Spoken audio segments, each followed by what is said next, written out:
ਹਮ ਅਵਗੁਣ ਭਰੇ ਏਕ ਗੁਣ ਨਾਹੀ। ਅੰਮ੍ਰਿਤ ਛਾੜ ਬਿਖੈ ਬਿਖ ਖਾਹੀ।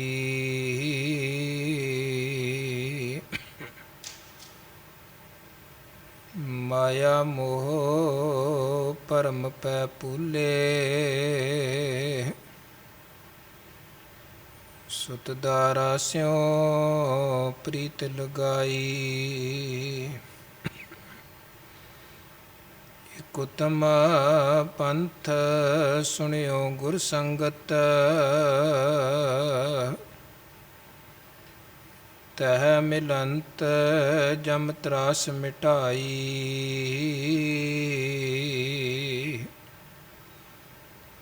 ਇਕ ਅਰਦਾਸ ਭਾਟ ਕੀਰਤ ਕੀ। ਗੁਰੂ ਰਾਮਦਾਸ ਰਾਖੋ ਸਰਨਾਈ। ਇਕ ਅਰਦਾਸ ਭਾਟ ਕੀਰਤ ਕੀ। ਗੁਰੂ ਰਾਮਦਾਸ ਰਾਖੋ ਸਰਨਾਈ। ਜੇ ਸਤਿਗੁਰ ਸਿਮਰੰਤ ਨੈਣ ਕੇ ਤਿਮਰ ਮਿਟੈ ਖਿਨ। ਜੇ ਸਤਿਗੁਰ ਸਿਮਰੰਤ ਹਿਰਦੈ ਹਰਿ ਨਾਮ ਦਿਨੋ ਦਿਨ। ਜੇ ਸਤਿਗੁਰ ਸਿਮਰੰਤ ਜੀ ਕੀ ਤਪਤ ਮਿਟਾਵੈ। ਜੇ ਸਤਿਗੁਰ ਸਿਮਰੰਤ ਰਿਦ ਸਿਧ ਨਵ ਨਿਧ ਪਾਵੈ। ਸੋਈ ਰਾਮਦਾਸ ਗੁਰੂ ਬਲ ਭਾਣਾ। ਮਿਲ ਸੰਗਤ ਧਨ ਧਨ ਕਰੋ। ਜਿਹ ਸਤਿਗੁਰ ਲਗ ਪ੍ਰਭ ਪਾਈਐ। ਸੋ ਸਤਿਗੁਰ ਸਿਮਰੋ ਨਰੋ। ਸੋਈ ਰਾਮਦਾਸ ਗੁਰੂ ਬਲ ਭਾਣਾ। ਮਿਲ ਸੰਗਤ ਧਨ ਧਨ ਕਰੋ। ਜਿਹ ਸਤਿਗੁਰ ਲਗ ਪ੍ਰਭ ਪਾਈਐ। ਸੋ ਸਤਿਗੁਰ ਸਿਮਰੋ ਨਰੋ। ਕਵਨ ਵਡਾਈ ਕਹਿ ਸਕੂੰ ਬੇਅੰਤ ਗੁਣੀਤਾ। ਕਰ ਕਿਰਪਾ ਮੋਹਿ ਨਾਮ ਦੇਹੋ। ਨਾਨਕ ਦਰ ਸਰੀਤਾ। ਕਰ ਕਿਰਪਾ ਮੋਹਿ ਨਾਮ ਦੇਹੋ। ਨਾਨਕ ਦਰ ਸਰੀਤਾ।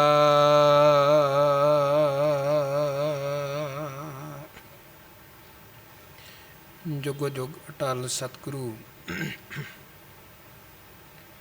ਗੁਰਗੱਦੀ ਤੇ ਸੁਭਾਈਮਾਨ ਦਸਾਂ ਪਾਤਸ਼ਾਹੀਆਂ ਦੀ ਜੋਤ। ਗਰੀਬ ਨਵਾਜ ਸਤਿਗੁਰੂ ਭਗਤ ਵਤਸਲ ਪਤਿਤ ਪਾਵਨ ਕਰੁਣਾ ਨਿਧਾਨ ਉਪਮਾ ਮਹਾਨ ਗੁਰੂ ਗ੍ਰੰਥ ਸਾਹਿਬ ਜੀ ਮਹਾਰਾਜ ਜੀ ਦੀ ਪਾਵਨ ਪਵਿੱਤਰ ਮੁਬਾਰਕ ਅੰਮ੍ਰਿਤਮਈ ਸੁਭਾਗੀ ਹਜ਼ੂਰੀ ਵਿਖੇ ਜੁੜ ਬੈਠੀ ਗੁਰੂ ਰੂਪ ਸਾਧ ਸੰਗਤ। ਸਤਿਗੁਰੂ ਜੀ ਨੇ ਬੇਅੰਤ ਰਹਿਮਤਾਂ ਬਖਸ਼ਿਸ਼ਾਂ ਕੀਤੀਆਂ ਹਨ। ਆਪਣੀ ਪਾਵਨ ਗੋਦ, ਪਾਵਨ ਦਰਬਾਰ, ਪਾਵਨ ਹਜ਼ੂਰੀ ਦੀ ਦਾਤ ਸਾਨੂੰ ਜੀਵਾਂ ਨੂੰ ਬਖਸ਼ੀ ਹੈ। ਔਰ ਗੁਰੂ ਗੋਦ, ਗੁਰੂ ਦਰਬਾਰ ਦਾ ਆਨੰਦ ਮਾਣਦੇ ਹੋਏ ਗੁਰੂ ਕੀ ਪਾਵਨ ਪਵਿੱਤਰ ਬਾਣੀ, ਤੁਰ ਕੀ ਬਾਣੀ, ਸਾਚੀ ਇਲਾਹੀ ਅੰਮ੍ਰਿਤਮਈ ਬਾਣੀ ਦੇ ਸ਼ਬਦ ਕੀਰਤਨ ਗੁਰੂ ਘਰ ਦੇ ਕੀਰਤਨੀਆਂ ਪਾਸੋਂ ਪਿਆਰ ਸਹਿਤ ਸਤਿਕਾਰ ਸਹਿਤ ਆਪ ਜੀ ਨੇ ਸ਼ਰਵਣ ਕੀਤੇ ਨੇ। ਉਪਰੰਤ ਆਓ ਗੁਰਬਾਣੀ ਵਿਚਾਰ ਦੇ ਨਾਲ ਜੁੜੀਏ। ਸਭ ਤੋਂ ਪਹਿਲਾਂ ਗੁਰੂ ਬਖਸ਼ੀ ਫਤਿਹ ਪ੍ਰਵਾਨ ਕਰੋ। ਗੱਜ ਵੱਜ ਕੇ ਆਖੋ ਜੀ, ਵਾਹਿਗੁਰੂ ਜੀ ਕਾ ਖਾਲਸਾ, ਵਾਹਿਗੁਰੂ ਜੀ ਕੀ ਫਤਿਹ। ਅੱਜ ਦੇ ਦਿਨ ਗੋਇੰਦਵਾਲ ਸਾਹਿਬ ਦੀ ਧਰਤੀ 'ਤੇ ਚੌਥੇ ਪਾਤਸ਼ਾਹ ਗੁਰੂ ਰਾਮਦਾਸ ਸਾਹਿਬ ਸੱਚੇ ਪਾਤਸ਼ਾਹ ਤਿੰਨਾਂ ਨੇ ਆਪਣਾ ਸਰੀਰ ਰੂਪੀ ਝੋਲਾ ਛੱਡਿਆ, ਭਾਵ ਜੋਤੀ ਜੋਤ ਸਮਾਏ। ਕੱਲ੍ਹ ਆਪਾਂ ਗੁਰੂ ਅਰਜਨ ਦੇਵ ਜੀ ਮਹਾਰਾਜ ਜੀ ਦੇ ਗੁਰਗੱਦੀ ਦਿਹਾੜੇ ਸੰਬੰਧੀ ਵਿਚਾਰ ਦੀ ਸਾਂਝ ਪਾਈ ਸੀ। ਸਤਿਗੁਰੂ ਸੱਚੇ ਪਾਤਸ਼ਾਹ ਜੀ ਨੇ ਸਰੀਰ ਰੂਪੀ ਝੋਲਾ ਛੱਡਣ ਤੋਂ ਇੱਕ ਦਿਨ ਪਹਿਲਾਂ ਆਪਣੇ ਛੋਟੇ ਸਾਹਿਬਜ਼ਾਦੇ ਛੋਟੇ ਸਪੁੱਤਰ ਸ਼੍ਰੀ ਅਰਜਨ ਦੇਵ ਜੀ ਨੂੰ ਗੁਰਗੱਦੀ ਦੀ ਦਾਤ ਬਖਸ਼ੀ। ਉਪਰੰਤ ਫਿਰ ਉਦੋਂ ਅਗਲੇ ਦਿਨ ਅੰਮ੍ਰਿਤ ਵੇਲੇ ਦੇ ਸਮੇਂ ਸਤਿਗੁਰੂ ਜੀ ਜੋਤੀ ਜੋਤ ਸਮਾਏ ਹਨ। ਧੰਨ ਗੁਰੂ ਰਾਮਦਾਸ ਸਾਹਿਬ ਸੱਚੇ ਪਾਤਸ਼ਾਹ, ਜਿਨ੍ਹਾਂ ਨੇ ਛੋਟੀ ਉਮਰ 'ਚ ਬਹੁਤ ਸੰਘਰਸ਼ ਕੀਤਾ। ਮਾਤਾ ਪਿਤਾ ਦਾ ਸਹਾਰਾ ਔਲਾਦ ਦੇ ਲਈ ਬਹੁਤ ਵੱਡਾ ਸਹਾਰਾ ਹੁੰਦਾ ਹੈ, ਪਰ ਬਹੁਤ ਛੋਟੀ ਉਮਰ 'ਚ ਭਾਈ ਜੇਠੇ ਦੇ ਰੂਪ 'ਚ ਸਨ ਜਦੋਂ ਗੁਰੂ ਰਾਮਦਾਸ, ਤੇ ਉਹ ਮਾਤਾ ਪਿਤਾ ਦਾ ਸਹਾਰਾ ਸਿਰ 'ਤੇ ਨਾ ਰਿਹਾ। ਨਾਨੀ ਨੇ ਸਹਾਰਾ ਦਿੱਤਾ, ਪਰ ਉਹ ਵੀ ਬੁੱਢੜੀ ਸੀ ਤੇ ਉਹਦੇ ਕੋਲ ਵੀ ਇੰਨੇ ਪ੍ਰਬੰਧ ਨਹੀਂ ਸਨ ਕਿ ਬਾਲਕ ਦੀਆਂ ਸਾਰੀਆਂ ਸੁੱਖ ਸਹੂਲਤਾਂ ਦਾ ਪ੍ਰਬੰਧ ਕਰ ਸਕਦੀ। ਇਸ ਕਰਕੇ ਬਹੁਤ ਛੋਟੀ ਉਮਰ 'ਚ ਭਾਈ ਜੇਠੇ ਨੂੰ ਕਿਰਤ ਵਿਰਤ 'ਚ ਲੱਗਣਾ ਪਿਆ। ਘੁੰਗਣੀਆਂ ਆਦਿਕ ਵੇਚਣੀਆਂ, ਉਹਦੇ ਤੋਂ ਫਿਰ ਜੋ ਕਮਾਈ ਹੋਣੀ ਉਹਦੇ ਨਾਲ ਉਹਨਾਂ ਨੇ ਆਪਣਾ ਗੁਜ਼ਾਰਾ ਕਰਨਾ, ਨਾਨੀ ਦਾ ਗੁਜ਼ਾਰਾ, ਹੋਰ ਛੋਟੇ ਭੈਣ ਭਰਾ ਉਹਨਾਂ ਦਾ ਗੁਜ਼ਾਰਾ ਚੱਲਣਾ। ਫਿਰ ਗੁਰੂ ਅਮਰਦਾਸ ਸਾਹਿਬ ਸੱਚੇ ਪਾਤਸ਼ਾਹ ਜੀ ਜਦੋਂ ਗੁਰਗੱਦੀ ਦੇ ਤਖਤ ਸੁਭਾਏਮਾਨ ਹੋਏ, ਗੋਇੰਦਵਾਲ ਨਗਰ ਉਹਨਾਂ ਵਸਾਇਆ। ਤੇ ਭਾਈ ਜੇਠਾ, ਕਿਉਂਕਿ ਉਹਨਾਂ ਦਾ ਜੋ ਜਨਮ ਹੈ, ਪ੍ਰਕਾਸ਼ ਹੈ ਗੁਰੂ ਰਾਮਦਾਸ ਸਾਹਿਬ ਦਾ, ਉਹ ਲਾਹੌਰ ਹੋਇਆ ਹੈ। ਨਾਨਕੇ ਨੇ ਉਹਨਾਂ ਦੇ ਬਾਸਰਕੇ ਵਿਖੇ, ਤੇ ਬਾਸਰਕੇ ਗੁਰੂ ਅਮਰਦਾਸ ਸਾਹਿਬ ਦਾ ਨਗਰ ਹੈ। ਸੋ ਗੁਰੂ ਅਮਰਦਾਸ ਜਦੋਂ ਗੁਰਗੱਦੀ 'ਤੇ ਸੁਭਾਏਮਾਨ ਹੋਏ, ਉਹਨਾਂ ਨੇ ਬਾਸਰਕੇ ਵਾਲਿਆਂ ਨੂੰ ਕਿਹਾ ਕਿ ਤੁਸੀਂ ਆਓ ਇਸ ਨਵੇਂ ਨਗਰ 'ਚ ਆ ਕੇ ਵਸੋ। ਰਹਿਣ ਦੇ ਲਈ ਘਰ ਜਾਂ ਹੋਰ ਜੋ ਵੀ ਕਾਰੋਬਾਰ ਦੀਆਂ ਸਹੂਲਤਾਂ ਨੇ ਇੱਥੇ ਸਾਰੀਆਂ ਗੁਰੂ ਘਰ ਵੱਲੋਂ ਪ੍ਰਦਾਨ ਕੀਤੀਆਂ ਜਾਣਗੀਆਂ। ਸੋ ਇੱਦਾਂ ਫਿਰ ਭਾਈ ਜੇਠਾ ਗੁਰੂ ਅਮਰਦਾਸ ਸਾਹਿਬ ਦੀ ਸ਼ਰਨ 'ਚ ਆ ਗਏ ਗੋਇੰਦਵਾਲ। ਇੱਥੇ ਵੀ ਉਹਨਾਂ ਨੇ ਕਿਰਤ ਵਿਰਤ ਵੀ ਕੀਤੀ। ਗੁਰੂ ਅਮਰਦਾਸ ਸਾਹਿਬ ਜੀ ਦੇ ਘਰ ਦਰਬਾਰ ਦੀ ਸੇਵਾ ਕੀਤੀ। ਫਿਰ ਗੁਰੂ ਅਮਰਦਾਸ ਸਾਹਿਬ ਨੇ ਆਪਣੀ ਪੁੱਤਰੀ ਬੀਬੀ ਭਾਨੀ ਦਾ ਜੋ ਰਿਸ਼ਤਾ ਹੈ ਉਹ ਭਾਈ ਜੇਠੇ ਦੇ ਨਾਲ ਕੀਤਾ, ਤੇ ਭਾਈ ਜੇਠਾ ਹੁਣ ਗੁਰੂ ਅਮਰਦਾਸ ਸਾਹਿਬ ਦੇ ਜਵਾਈ ਬਣ ਗਏ। ਪਰ ਉਸੇ ਤਰ੍ਹਾਂ ਸੇਵਾ 'ਚ ਲੱਗੇ ਰਹੇ, ਗੁਰੂ ਕੇ ਹੁਕਮ ਦੇ ਆਗਿਆਕਾਰੀ ਬਣ ਕੇ ਚੱਲਦੇ ਰਹੇ। ਰਿਸ਼ਤੇਦਾਰੀ ਨੂੰ ਇੱਕ ਪਾਸੇ ਕਰ, ਸੇਵਾ ਨੂੰ ਪਹਿਲ ਦੇ ਕੇ ਉਹ ਸੇਵਾ 'ਚ ਦਿਨ ਰਾਤ ਜੁੜੇ ਰਹਿੰਦੇ ਹਨ। ਫਿਰ ਸਮਾਂ ਆਇਆ ਜਦੋਂ ਗੁਰੂ ਅਮਰਦਾਸ ਸਾਹਿਬ ਜੀ ਨੇ ਸਰੀਰ ਛੱਡਣਾ ਹੈ। ਉਹਨਾਂ ਨੇ ਫਿਰ ਸਭ ਨੂੰ ਪਰਖਿਆ, ਪੁੱਤਰਾਂ ਨੂੰ, ਸਿੱਖਾਂ ਨੂੰ। 2 ਜਵਾਈ ਸਨ ਉਹਨਾਂ ਦੇ, ਭਾਈ ਰਾਮਾ, ਭਾਈ ਜੇਠਾ, ਉਹਨਾਂ ਨੂੰ ਵੀ ਪਰਖਿਆ ਗਿਆ। ਥੜੇ ਬਣਾਉਣ ਦੀ ਪ੍ਰੀਖਿਆ ਦਾ ਇਤਿਹਾਸ 'ਚ ਜ਼ਿਕਰ ਆਉਂਦਾ ਹੈ। 3 ਵਾਰ ਥੜਾ ਭਾਈ ਰਾਮੇ ਬਣਾਇਆ, 3 ਵਾਰ ਥੜਾ ਭਾਈ ਜੇਠੇ ਬਣਾਇਆ। ਸੇਵਾ ਦੋਵਾਂ ਦੀ ਬਰਾਬਰ ਸੀ, ਪਰ ਭਾਵਨਾ 'ਚ ਬੜਾ ਫਰਕ ਸੀ। ਜਦੋਂ ਗੁਰੂ ਅਮਰਦਾਸ ਨੇ ਭਾਈ ਰਾਮੇ ਨੂੰ ਵਾਰ-ਵਾਰ ਕਿਹਾ ਕਿ ਤੇਰਾ ਥੜਾ ਚੰਗਾ ਨਹੀਂ ਹੈ, ਢਾਹ ਦੁਬਾਰਾ ਬਣਾ, ਤੇ ਭਾਈ ਰਾਮਾ ਅੱਗੋਂ ਕਹਿੰਦੇ ਹਨ, ਜੀ ਮੈਂ ਥੜਾ ਬਿਲਕੁਲ ਚੰਗਾ ਬਣਾਇਆ, ਬੁਢਾਪੇ ਕਰਕੇ ਤੁਸੀਂ ਭੁੱਲ ਜਾਂਦੇ ਹੋ, ਕੱਲ੍ਹ ਕੁਝ ਹੋਰ ਕਹਿੰਦੇ, ਅੱਜ ਕੁਝ ਹੋਰ ਕਹਿਣ ਲੱਗ ਜਾਂਦੇ ਹੋ। ਭਾਵ ਮੈਂ ਠੀਕ ਹਾਂ, ਗਲਤੀ ਤੁਹਾਡੀ ਹੈ। ਪਰ ਇੱਧਰ ਭਾਈ ਜੇਠੇ ਹੱਥ ਜੋੜ ਕੇ, ਮਹਾਰਾਜ ਮੈਂ ਬੱਚਾ ਅਣਜਾਣ ਭੁੱਲਣਹਾਰ ਹਾਂ, ਤੁਸੀਂ ਤੇ ਮੱਤ ਦਿੰਦੇ ਹੋ, ਪਰ ਮੈਂ ਹੀ ਸਮਝ ਨਹੀਂ ਪਾਉਂਦਾ ਹਾਂ। ਸੋ ਭਾਵਨਾ ਦਾ ਫਰਕ ਸੀ। ਜਿਹਦੀ ਭਾਵਨਾ ਉੱਤਮ ਉਹਨੂੰ ਵਡਿਆਈ ਮਿਲ ਗਈ ਤੇ ਭਾਈ ਜੇਠਾ ਗੁਰੂ ਰਾਮਦਾਸ ਬਣ ਗਏ। ਤੇ ਹੁਣ ਵੇਖੋ, ਆਮ ਤੌਰ ਤੇ ਜਿਹੜਾ ਬੰਦਾ ਤਾਣ ਹਾਸਲ ਕਰਦਾ ਹੈ ਉਹ ਫਿਰ ਮਾਣ ਤੇ ਗੁਮਾਨ ਦਾ ਧਾਰਨੀ ਬਣ ਜਾਂਦਾ ਹੈ। ਪਰ ਧੰਨ ਭਾਈ ਜੇਠਾ ਸੰਗਤ ਵਡਿਆਈ ਕਰ ਰਹੀ ਹੈ, ਸਿੱਖੀ ਅਤੇ ਸੰਗਤੀ ਪਾਰ ਬ੍ਰਹਮ ਕਰ ਨਮਸਕਾਰਿਆ। ਪਰ ਗੁਰੂ ਰਾਮਦਾਸ ਸਾਹਿਬ ਕੀ ਕਹਿੰਦੇ, ਜੋ ਹਮਰੀ ਬਿਦ ਹੋਤੀ ਮੇਰੇ ਸਤਿਗੁਰਾ, ਸਾਬਿਦ ਤੁਮਹਰ ਜਾਣੋ ਆਪੇ। ਹਮ ਰੁਲਤੇ ਫਿਰਤੇ ਕੋਈ ਬਾਤ ਨਾ ਪੂਛਤਾ, ਗੁਰ ਸਤਿਗੁਰ ਸੰਗ ਕੀਰੇ ਹਮ ਥਾਪੇ। ਧੰਨ ਧੰਨ ਗੁਰੂ ਨਾਨਕ ਜਨ ਕੇਰਾ, ਜਿਤ ਮਿਲਿਆ ਚੁੱਕੇ ਸਭ ਸੋਗ ਸੰਤਾਪੇ। ਗੁਰੂ ਰਾਮਦਾਸ ਸਾਹਿਬ ਫਿਰ ਗੁਰਗੱਦੀ ਦੇ ਤਖਤ ਤੇ ਸੁਭਾਏਮਾਨ ਹੋਏ। ਸ਼੍ਰੀ ਅੰਮ੍ਰਿਤਸਰ ਸਾਹਿਬ ਦੀਆਂ ਸੇਵਾਵਾਂ ਚੱਲੀਆਂ, ਅੰਮ੍ਰਿਤ ਸਰੋਵਰ ਦੀਆਂ ਸੇਵਾਵਾਂ ਚੱਲੀਆਂ। ਗੁਰੂ ਰਾਮਦਾਸ ਸਾਹਿਬ ਸੱਚੇ ਪਾਤਸ਼ਾਹ ਜੀ ਨੇ ਸਿੱਖੀ ਤੇ ਗੁਰਮਤਿ ਦੇ ਪ੍ਰਚਾਰ ਪ੍ਰਸਾਰ ਦੇ ਲਈ ਮਸੰਦ ਸਿਸਟਮ ਆਰੰਭ ਕੀਤਾ ਹੈ ਗੁਰੂ ਰਾਮਦਾਸ ਪਾਤਸ਼ਾਹ ਜੀ ਨੇ। ਔਰ ਅਨੇਕਾਂ ਪ੍ਰਕਾਰ ਦੇ ਨਾਲ ਗੁਰੂ ਰਾਮਦਾਸ ਸਾਹਿਬ ਨੇ ਸਿੱਖ ਸਮਾਜ ਦੀ ਅਗਵਾਈ ਕਰਦਿਆਂ ਹੋਇਆਂ ਤੇ ਗੁਰੂ ਨਾਨਕ ਸਾਹਿਬ ਦੇ ਜੋ ਘਰ ਦਾ ਇੱਕ ਮਿਸ਼ਨ ਮਨੋਰਥ ਸੀ, ਉਹਨੂੰ ਵੱਖ-ਵੱਖ ਜੀਵਾਂ ਤੱਕ, ਦੂਰ ਦੁਰਾਡੇ ਤੱਕ ਉਹਨਾਂ ਨੇ ਪਹੁੰਚਾਇਆ ਹੈ। ਉਦੋਂ ਬਾਅਦ ਫਿਰ ਸਮਾਂ ਲੰਘਿਆ। ਗੁਰੂ ਮਹਾਰਾਜ ਜੀ ਦੇ 3 ਪੁੱਤਰ ਪ੍ਰਿਥੀ ਚੰਦ, ਮਹਾਦੇਵ ਤੇ ਸ਼੍ਰੀ ਅਰਜਨ ਦੇਵ, ਤਿੰਨਾਂ ਨੂੰ ਸਤਿਗੁਰੂ ਜੀ ਨੇ ਪਰਖਿਆ। ਪ੍ਰਿਥੀ ਚੰਦ ਤਾਮਸੀ ਬਿਰਤੀ ਵਾਲਾ ਸੀ, ਮਹਾਦੇਵ ਢਿੱਲੀ ਮੱਠੀ ਬਿਰਤੀ ਵਾਲਾ ਹੈ, ਸ਼੍ਰੀ ਅਰਜਨ ਦੇਵ ਨਿਪੁੰਨ ਸਨ। ਸੋ ਮਹਾਰਾਜ ਸੱਚੇ ਪਾਤਸ਼ਾਹ ਜੀ ਨੇ ਤਖਤ ਬਹਿ ਤਖਤ ਹੈ ਕਿ ਲਾਇਕ ਉਹਨਾਂ ਨੂੰ ਗੁਰਗੱਦੀ ਦੇ ਤਖਤ ਤੇ ਸੁਭਾਏਮਾਨ ਕੀਤਾ। ਔਰ ਆਪ ਫਿਰ ਉਹਨਾਂ ਨੇ ਗੋਇੰਦਵਾਲ ਸਾਹਿਬ ਵਿਖੇ ਸਰੀਰ ਰੂਪੀ ਚੋਲਾ ਛੱਡਿਆ। ਹਾਲਾਂਕਿ ਪ੍ਰਿਥੀ ਚੰਦ ਨੇ ਬਹੁਤ ਝਗੜਾ ਬਖੇੜਾ ਕੀਤਾ ਕਿ ਮੈਂ ਗੱਦੀ ਦਾ ਹੱਕਦਾਰ ਹਾਂ, ਗੱਦੀ ਮੈਨੂੰ ਮਿਲਣੀ ਚਾਹੀਦੀ ਹੈ। ਪਰ ਗੁਰੂ ਰਾਮਦਾਸ ਸਾਹਿਬ ਨੇ ਜੋ ਗੱਦੀ ਦਾ ਹੱਕਦਾਰ ਸੀ ਉਸੇ ਨੂੰ ਗੱਦੀ ਦੇ ਕੇ ਤੇ ਗੁਰੂ ਨਾਨਕ ਦੇ ਘਰ ਦੀਆਂ ਸਮੁੱਚੀਆਂ ਵਡਿਆਈਆਂ ਦਿੱਤੀਆਂ। ਜਿਹੜਾ ਪ੍ਰਿਥੀਆ ਝਗੜਦਾ ਹੈ ਉਹਨੂੰ ਮਹਾਰਾਜ ਨੇ ਕਿਹਾ, ਕਾਹੇ ਪੂਤ ਝਗਰਤ ਹੋ ਸੰਗ ਬਾਪ, ਜਿਨ ਕੇ ਜਣੇ ਬਡੀਰੇ ਤੁਮ ਹੋ, ਤਿਨ ਸਿਉ ਝਗਰਤ ਪਾਪ। ਸੋ ਗੁਰੂ ਰਾਮਦਾਸ ਸਾਹਿਬ ਸੱਚੇ ਪਾਤਸ਼ਾਹ ਜੀ ਮਿਹਰ ਕਰਨ, ਜੋ ਉਹਨਾਂ ਨੇ ਪਾਵਨ ਪਵਿੱਤਰ ਉਪਦੇਸ਼ ਸਾਨੂੰ ਬਖਸ਼ਿਸ਼ ਕੀਤੇ ਹਨ ਪਾਵਨ ਬਾਣੀ ਦੇ ਰਾਹੀਂ, ਉਹ ਗੁਰੂ ਰਾਮਦਾਸ ਸਾਹਿਬ ਜੀ ਦੇ ਅੰਮ੍ਰਿਤਮਈ ਪਾਵਨ ਤੇ ਪਵਿੱਤਰ ਉਪਦੇਸ਼ ਸਾਡੀ ਜ਼ਿੰਦਗੀ ਦਾ, ਸਾਡੇ ਜੀਵਨ ਦਾ ਆਧਾਰ ਬਣਨ, ਗੁਰੂ ਕੀਆਂ ਖੁਸ਼ੀਆਂ ਮਿਲਣ। ਉਪਰੰਤ ਆਓ ਹੁਣ ਗੁਰਬਾਣੀ ਵਿਚਾਰ ਦੀ ਜੋ ਲੜੀ ਆਪਾਂ ਆਰੰਭ ਕੀਤੀ ਹੈ, ਧੰਨ ਗੁਰੂ ਅਰਜਨ ਦੇਵ ਜੀ ਮਹਾਰਾਜ ਜੀ ਦੇ ਪਾਵਨ ਪਵਿੱਤਰ ਬਚਨ ਸਹਿਸਕ੍ਰਿਤੀ ਬਾਣੀ।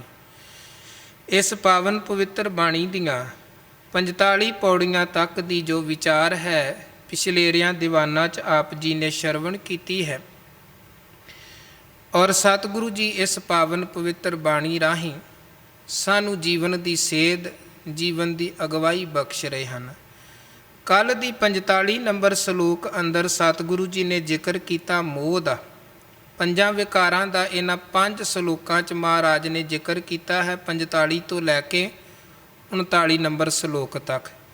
ਮਹਾਰਾਜ ਸੱਚੇ ਪਾਤਸ਼ਾਹ ਜੀ ਨੇ ਪਹਿਲਾਂ ਮੋਹ ਦੀ ਗੱਲ ਕੀਤੀ ਕਿ ਹੇ ਮੋਹ, ਤੂੰ ਅਜੇਤ ਹੈ। ਜਿਵੇਂ ਮੈਦਾਨੇ ਜੰਗ ਦਾ ਕੋਈ ਵੱਡਾ ਤਕੜਾ ਯੋਧਾ ਹੁੰਦਾ ਹੈ ਜਿਹਨੂੰ ਕੋਈ ਜਿੱਤ ਨਹੀਂ ਸਕਦਾ, ਤੇ ਤੂੰ ਬੜਾ ਬਲੀ ਹੈ। ਕੀ ਮਨੁੱਖ, ਕੀ ਦੇਵਤੇ, ਕੀ ਦੇਵਤਿਆਂ ਦੇ ਦਾਸ, ਗਵਈਏ, ਪਸ਼ੂ ਪੰਛੀ, ਸਾਰਿਆਂ 'ਤੇ ਤੇਰਾ ਬੜਾ ਪ੍ਰਭਾਵ ਹੈ, ਸਾਰਿਆਂ 'ਤੇ ਤੇਰੀ ਬੜੀ ਪਕੜ ਹੈ। ਤੇ ਅਖੀਰ ਮਹਾਰਾਜ ਕਹਿੰਦੇ ਮੋਹ ਦੀ ਪਕੜ ਤੋਂ ਬਚਦਾ ਕੌਣ ਹੈ? ਜਿਹੜਾ ਗੁਰੂ ਨੂੰ ਸਮਰਪਿਤ ਹੋ ਗਿਆ, ਜਿਹਨੇ ਮਾਲਕ ਅੱਗੇ ਹਰ ਕਰਨ ਹਾਰੰਗ ਨਮਸਕਾਰਨ ਸ਼ਰਨ ਨਾਨਕ ਜਗਦੀਸ਼ਵਰ ਹੈ। ਜਿਹੜਾ ਉਸ ਕਰਨਹਾਰ ਮਾਲਕ ਅੱਗੇ ਸਮਰਪਿਤ ਹੋ ਗਿਆ, ਕੋਈ ਮਾਣ ਰੱਖ ਕੇ ਨਹੀਂ। ਜਿਵੇਂ ਸਤਿਗੁਰੂ ਸਾਹਿਬ ਦੀ ਆਪਾਂ ਸੋਦਰ ਅੰਦਰ ਪਾਵਨ ਬਾਣੀ ਦੇ ਬਚਨ ਪੜ੍ਹਦੇ, ਜਿੱਥੇ ਮਹਾਰਾਜ ਕਹਿੰਦੇ ਹਨ, ਪੰਕਜ ਮੋਹ ਪੱਗ ਨਹੀਂ ਚਾਲੈ ਹਮ ਦੇਖਾ ਤੈ ਡੂਬੀਅਲੇ, ਮਨ ਏਕ ਨਾ ਚੇਤਸ ਮੂੜ ਮਨਾ ਹਰ ਬਿਸਰਤ ਤੇਰੇ ਗੁਣ ਗਲਿਆ। ਅੱਗੇ ਗੁਰੂ ਕਹਿੰਦੇ ਨਾ ਹੋ ਜਤੀ ਸਤੀ ਨਹੀਂ ਪੜਿਆ, ਮੂਰਖ ਮੁਗਦਾ ਜਨਮ ਪਿਆ, ਪ੍ਰਣਵਤ ਨਾਨਕ ਤਿਨ ਕੀ ਸ਼ਰਨਾ ਜਿੰਤੂ ਨਾਹੀ। ਬਿਲਕੁਲ ਸਮਰਪਿਤ, ਮਾਲਕ ਜੀ, ਨਾ ਮੈਂ ਪੜ੍ਹਿਆ, ਨਾ ਮੈਂ ਗੁਣੀ, ਨਾ ਮੈਂ ਗਿਆਨੀ, ਨਾ ਮੈਂ ਧਿਆਨੀ, ਤੁਹਾਡੇ ਪਿਆਰਿਆਂ ਦੀ ਸ਼ਰਨ ਦੇ ਵਿੱਚ ਜੁੜਿਆ ਹਾਂ, ਤੁਸੀਂ ਰਹਿਮਤ ਕਰਕੇ ਰੱਖ ਲਵੋ। ਮਹਾਰਾਜ ਕਹਿੰਦੇ ਫਿਰ ਜਿਹੜੇ ਜੁੜਦੇ ਨੇ ਜਗਦੀਸ਼ਵਰ ਦੀ ਸ਼ਰਨ 'ਚ, ਉਹਨਾਂ ਨੂੰ ਮਾਲਕ ਆਪ ਰਹਿਮਤ ਕਰਕੇ ਮੋਹ ਤੋਂ ਬਚਾਉਂਦਾ ਹੈ। ਇੱਦੋਂ ਅੱਗੇ ਮਹਾਰਾਜ ਕਾਮ ਰੂਪੀ ਵਿਕਾਰ ਦਾ ਜ਼ਿਕਰ ਕਰਦੇ ਹਨ। 46 ਨੰਬਰ ਸ਼ਲੋਕ ਹੈ। ਗੁਰੂ ਗ੍ਰੰਥ ਸਾਹਿਬ ਸੱਚੇ ਪਾਤਸ਼ਾਹ ਜੀ ਦੇ 1358 ਅੰਗ 'ਤੇ ਇਹ ਬਚਨ ਸੁਭਾਏਮਾਨ ਹਨ। ਸਾਹਿਬ ਕਹਿੰਦੇ, ਹੇ ਕਾਮੰ ਨਰਕ ਵਿਸ਼ਰਾਮੰ ਬਹੁ ਜੋਨੀ ਪਰਮਾਵਣੈ। ਕਾਮ ਵਾਸ਼ਨਾ ਮਨੁੱਖ ਆਚਰਣਹੀਣ ਹੁੰਦਾ ਹੈ। ਕਾਮ ਦਾ ਭਾਵ ਬੰਦੇ ਦਾ ਆਚਰਣਹੀਣ ਹੋ ਜਾਣਾ, ਵਿਸ਼ਈ ਬਿਰਤੀ, ਵਿਕਾਰੀ ਬਿਰਤੀ। ਸਾਹਿਬ ਕਹਿੰਦੇ, ਹੇ ਕਾਮ ਤੂੰ ਬੜਾ ਪ੍ਰਬਲ ਹੈ, ਤੂੰ ਬੜਾ ਬਲੀ ਹੈ। ਜੀਵਾਂ ਨੂੰ ਆਪਣੇ ਕਾਬੂ 'ਚ ਕਰਕੇ ਤੇ ਤੂੰ ਫਿਰ ਉਹਨਾਂ ਨੂੰ ਇੱਦਾਂ ਭਰਮਾਉਂਦਾ ਹੈ, ਇੱਦਾਂ ਖੁਆਰ ਕਰਦਾ ਹੈ ਕਿ ਬੰਦਾ ਜਾ ਨਰਕਾਂ 'ਚ ਪੈਂਦਾ ਹੈ। ਵੇਖੋ ਸਮਾਜ ਅੰਦਰ ਇੱਕ ਤੇ ਹੈ ਕਿਸੇ ਨੇ ਪੜ੍ਹਾਈ ਕਰਕੇ, ਮਿਹਨਤ ਕਰਕੇ, ਉਦਮ ਕਰਕੇ ਕੋਈ ਆਪਣਾ ਰੁਤਬਾ, ਕੋਈ ਸਟੇਟਸ ਉਹ ਬੰਦੇ ਨੇ ਹਾਸਲ ਕੀਤਾ ਹੈ।